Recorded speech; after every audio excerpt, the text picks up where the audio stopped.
결국 계명 곧 도리와 합리와 상식이 세상에서 사라지게 되면 멸망이 오는 거예요. 다른 말로 큰 정신들이 도리와 합리를 통해 해주고 있었던 모든 것을 놓게 되면 자연스레 지구에는 멸망이 닥칩니다. 이것을 2000년 전에 예수도 이야기해 놓았습니다. 곧 멸망의 징조 말이죠.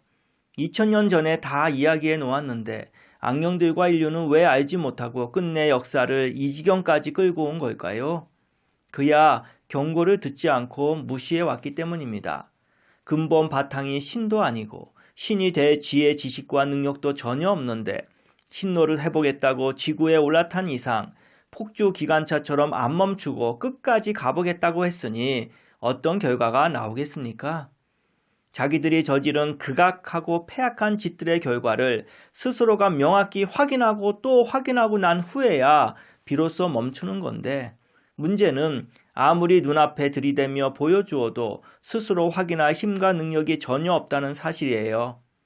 그래서 모든 것을 다 아시는 창조주 신께서 드러난 결과 가지고 저들에게 확인도 시켜주시는 겁니다. 물론 마지막까지 각자가 선택하도록 기회를 주시는 거고요. 이것이 바로 스스로 하는 심판입니다. 누가 벌 주고 심판해서 지옥 가고 천국 가는 게 아니라 창조주 신께서 알게 해주시는 이상 각자 자신 스스로를 심판함으로써 최종 선택을 하는 거죠. 최종 선택은 악령들과 인류 스스로가 하게끔 신께서 배려해 주셨습니다. 이것이 구원주 대신 창조주 신의 은혜로운 조치예요. 악령들과 인류가 지구를 완전히 망쳐놨음에도 저들은 무슨 짓 했는지조차도 모르고 결과 확인도 못하니 지구에 대한 책임을 지겠습니까? 당연히 책임도 못 지고 책임질 능력과 힘도 전혀 없기에 신께서 다 책임져 주시는 거죠. 아무것도 모른 채 그저 갓난 아기들처럼 온 사방에 똥만 싸질러 놓은 꼴인데 똥 싸놓은 줄 전혀 모르고 있으니 치울 생각은 안 하는 것이고 게다가 치울 방법도 힘도 능력도 전혀 없어서 자빠져 있을 뿐이니 어떡하겠습니까?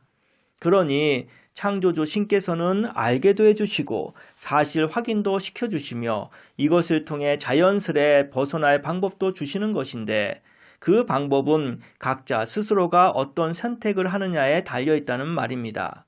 선택하면 그것을 다 이루어 주시는 것이 신의 구원하심이에요. 신께서 마음으로 누리는 천국을 베풀어 주심도 그 전부를 책임져 주시는 거고요.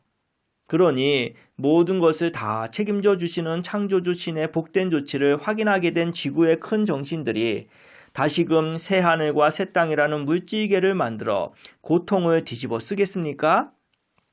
알게 되었는데 그 큰 정신들이 다시 할까요? 어린 반푼어치도 없는 소리겠지요?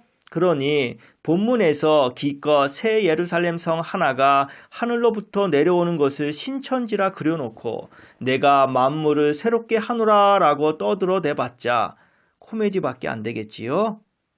예루살렘 성이라는 건물 따위를 예수의 신부랍시고 정해놓고 그 성 바닥에는 12가지 보석으로 깔아놓았다며 문도 통진주에 정사각형의 멋진 성이라고 아무리 떠벌려 본들 창조주 신께서 베푸신 천국 곧 기쁨과 즐거움과 재미를 끝도 없이 마음껏 정신으로 누리는 삶과 비교라도 될까요? 너무나 초라하고 허접하기가 이를 데 없네요. 그럼 왜 이따위 어린아이 동화보다도 못한 유치찬란한 천국을 바울이 그려놓게 된 걸까요?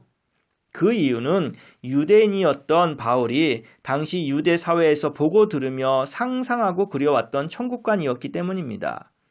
유대인들의 삶은 언제나 예루살렘 성전을 중심으로 이루어지고 있기에 그들에게 있어선 사나 죽으나 예루살렘 성전인 거예요. 지나온 유대 역사에서도 바빌론의 멸망당해 종살이하다가 풀려났을 때도 제일 먼저 저들은 예루살렘 성전 재건부터 했을 정도로 모든 삶의 원동력과 중심을 예루살렘 성전에 두고 살았습니다. 그 성전에 여호와가 거주한다는 철저한 신념 하에 말이죠. 바울 또한 11살 때 예루살렘으로 유학 와서 유대인, 특히 바리새인 교육을 받고 자라왔기에 예루살렘을 중심으로 한 성전 사상에 기초한 물질적인 천국관으로 무장한 그로서는 새 예루살렘 성이 하늘에서 강림하고 신이 성전으로 변신하는 신천지 천국을 그려놓게 된 것이죠. 이것이 훗날 바울 후예들인 기독교인들이 꿈꾸고 바라는 신천지 천국으로 둔갑해 당당히 자리매김했으니 너무나도 어이없는 코미디 역사가 써져 왔네요. 그런데 저 역시 다를 게 뭐 있겠습니까? 저 또한 초라한 현실 세계의 수준에 머물며 그 속에서 가짜는 상상력만 키워온 놈입니다. 어렸을 때 저 별은 나의 별 하며 꿈꾸고 있다가 나중에 기독교 천국관이 더해지면서는 제가 쳐다보았던 하늘의 별이 마치 죽은 후에 제가 가서 살 수 있는 천국집이라 여겨 그 별에다가 으리으리한 궁전 같은 것을 짓고는 왕이 되는 호사와 함께 백성들로부터는 존경과 떠받침을 받으며 먹고 싶은 거 다 먹고 하고 싶은 것 마음대로 하는 그야말로 몸뚱이 중심으로 현실과 같은 수준에서 이루어지는 천국을 꿈꿨습니다. 여기에 판타지 영화에서나 나올 법한 신나는 환상까지 더해져 제 몸에 여러 장치들을 달고 새처럼 날거나 때로는 순식간에 순간이동으로 하늘을 왔다 갔다 하면서 주변 식물들, 동물들은 물론 물속의 물고기들과도 이야기 나누며 재미있게 노는 삶을 그려왔던 거죠. 한마디로 현실에서 못 이룬 꿈 같은 생활, 곧 초라한 몸뚱이의 제약 때문에 못해봤던 현실 것들을 하나님께서는 천국에서 마음껏 물질로 구현시켜 주셔서 그것에 만족하며 살게끔 해주시는 줄로 착각했던 거죠. 그야말로 물질 세계에 매여 전전긍긍할 수밖에 없었던 저로서는 물질을 넘어선 마음과 정신으로 누리는 삶이란 것을 전혀 몰랐던 거죠. 그런데 신께서 이런 사실을 알려주시며 공부도 시켜주시면서부터는 그야말로 마음으로 누리는 천국 맛을 살짝이 맛보게 해주셨는데 정말 기가 막히네요. 이렇게 좋은 맛인 줄은 상상도 못했으니까요. 인생에서 이토록 마음 편한 적은 없었는데 마음이 편하니 바로 천국이 오네요.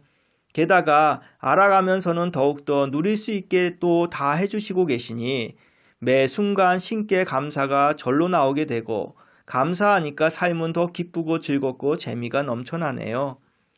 저같이 보잘것없는 핫바리 인생에 있을 수 없는 천상의 복을 누리게 해주신 그 은혜, 그야말로 생생한 기적의 삶입니다.